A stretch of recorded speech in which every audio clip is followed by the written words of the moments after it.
Islamic জনগোষ্ঠীকে শত সহস্র ধিক্কার জানাচ্ছি। পাশাপাশি বাংলাদেশের অস্থায়ী অগণতান্ত্রিক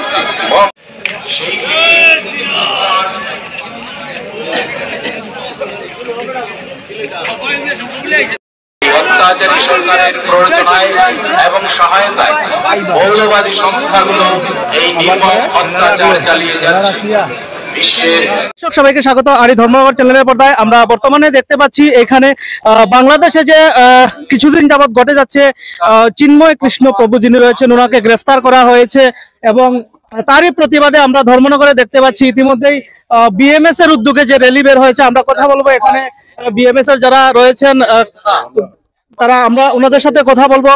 আজকে ওনারা কি চাইছেন এবং কি কারণে এখানে সমবেত হয়েছেন, আপনারা কি চাইছেন? এখন অ্যাকচুয়ালি বাংলাদেশে আমাদের হিন্দু সনাতনীদের উপর যে কঠোরভাবে আমাদেরকে যে নির্যাতন করা হয়েছে এবং আমাদের যে প্রভু চিন্ময়কান্তি দাসকে ওনাকে মিথ্যা অপবাদে জেলে পুরিয়ে রেখেছেন এবং গতকালকে ওনার জামিনের জন্য আমাদের হিন্দু সনাতনী উকিলরাও গিয়েছিলেন, কিন্তু ওদেরকে বিভিন্ন কট্টরপন্থী দিয়ে ওদের উপর আক্রমণ চালায় এবং ওরাও যে উকিলরা আমাদের পক্ষে কথা বলতে গিয়েছিলেন ওরা এখন বিশ্বাস সাথে শয্যাশায়ী।